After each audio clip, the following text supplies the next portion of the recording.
Back on MorningLine, our final segment with Steve Bland, CEO of MTA here, the bus system in Metro, also with the Regional Transportation Authority. During the break, Rick was looking up how many fatalities in the state this year for pedestrians who have been hit and killed, and number's 45, up from 7 from last year. That's 45 too many, absolutely, for sure. And a lot of times it's hit and run because the person behind the wheel usually turns out to have possibly been drunk, or they're texting. Nice thing about your transportation, I can text all I want on a bus, right? You can text all you want on the bus or the train, and Frank, to a point, we don't even mind if you've had a couple too many. So. No, that's the whole idea of it. I would just like to sit there and be on there texting and having a cup of coffee and watching the world go by with the train go. It's just awesome. It's very civilized. Very civilized and relaxing way to get to and from work if we could only do it. It's actually funny. We talk to our Music City Star customers and they feel like, don't tell people about this. This is kind of our little secret. So it's like a little neighborhood. Well, and they are. It is. And talking about neighborhood, they're building a development around the Music City. Is that in Lebanon, right? And right, in Lebanon. It's going to be kind of like the people that live there will have, the idea is you might want to live there because it's easy access, right? It's a great project. It's what we'll call a private-public partnership. We're actually building a new station at the Hamilton Springs development in Lebanon with significant private contributions to that station, and that developer is building apartments and retail around the station. Anybody can use the station. People think, oh, it's just for people who live there. There will be a park and ride lot. And again, in the mayor's ideas and the mayor's action plan, that's part of it. We're now working with Metro on a similar type of project around Donaldson Station.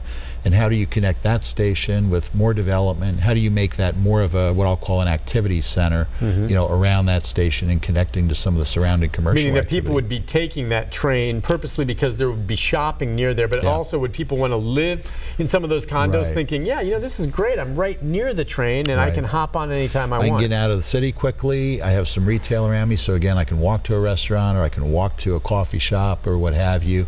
And every time we can take 1 mile of single occupant auto use away, that helps the congestion issue. And again, it's not about everybody using it. We're all going to drive. I mean, I tell people, first thing I'll say at a presentation is, you'll pry my steering wheel out of my cold, dead hands. Yeah, I mean, the independence that comes with that. Right. But the options are available, and when more people use the other options, then it frees up space for the trips that we do need to drive. Well, can you imagine if they went along that path and a development along the lines of something like Opry Mills or the Providence shopping area was able to be built up around a train system going right through there? That would be the destination. I would happily drive and park at the Mount Juliet station if it had a train that took me straight to Opry Mills. That would be the way I would go, because Opry Mills traffic, brutal, and parking, it's just awful. If I could do that, that'd be sweet. By the way, we're working on a similar project to what we're talked about in Donaldson with the city of Mount Juliet as well around that station. Around the station well, there's already some stuff kind of that's popping up around there. And then but actually on the station. What else would be there? So you're talking about maybe not only living arrangements and apartments condos, and some retail, but restaurants, retail, and there is some within walking, and that's a great idea. There's room to be built there. And the city is building their trail network, kind of leading into that. So they really want to turn that into kind of again an activity center, or for lack of a better word, a downtown or a destination. That area is ripe for that, I think. With regard to train, that's one thing. The buses, one other thing I like about it is the mayor put some emphasis on trying to keep them as clean as possible. And I don't mean people throwing cigarette butts on the ground and stuff like that. I'm talking about, well, that's nice too, but electric. So there's how many hybrid electrics are out there now? We have 30-some hybrid electric buses now, and then we have 9 fully electric buses. Can you tell when you're on it? City circuit. The electric bus. Does it sound different? The hybrid a little bit. The electric bus you can tell from what you can't hear. Right. It's just a In fact, actually, the first time when we put them in service, I was walking up Fifth Avenue. One came up behind me, and it kind of scared me because I didn't hear it till it was almost past me. Is that at this day and age more expensive to operate than a gas-powered bus right now? A little bit. They are not as they're actually cheaper to operate, but they're more expensive to buy.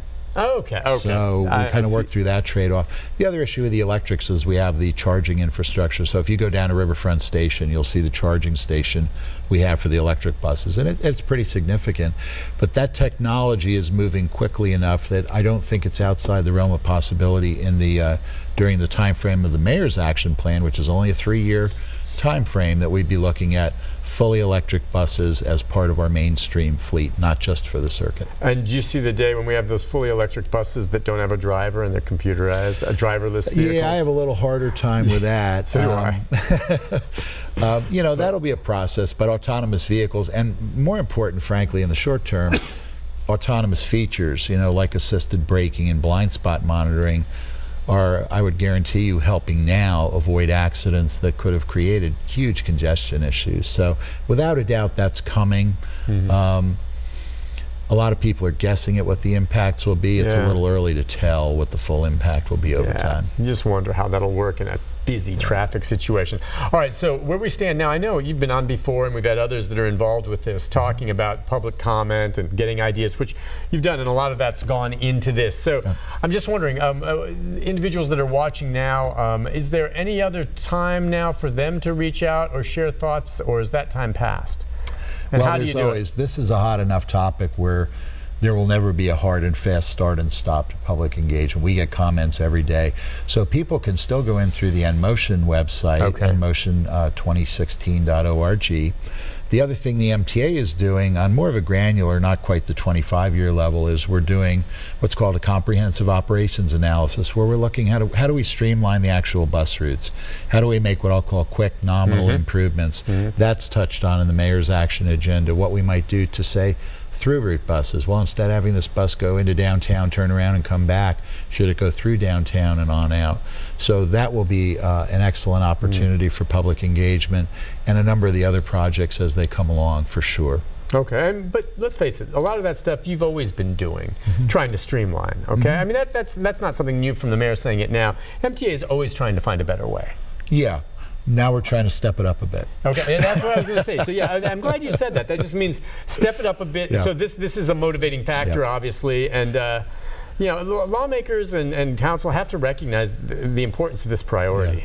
Well, it's for the future of the city. Frankly, you know, we're certainly hearing it from the mayor. You know, her sense of urgency is very clear.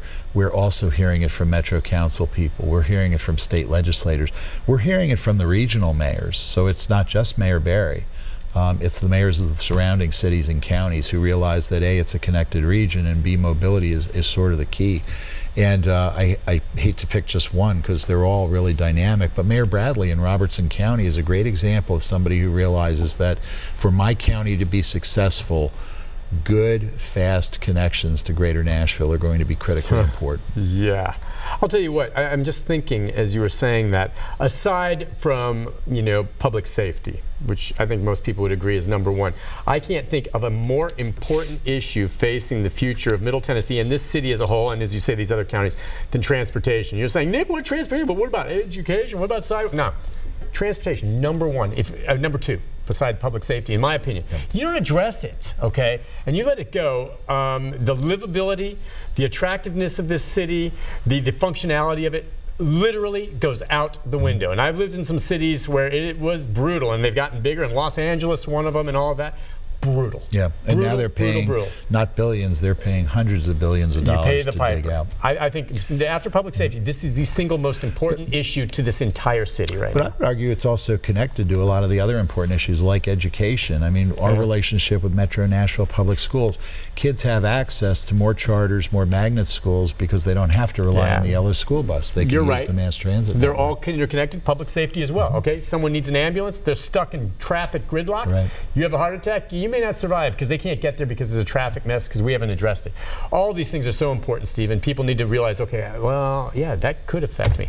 Thanks for coming on. Thank you, Nick. Never a bland show with Steve Bland. He does a great job. And we need to televise the breaks for the interesting Stop it, you. Listen, thank you again for coming on. We'll see you again soon. I always appreciate you coming on and talking about it. This is an important subject. I'll be back with a programming note right after this, everyone. Stay with me.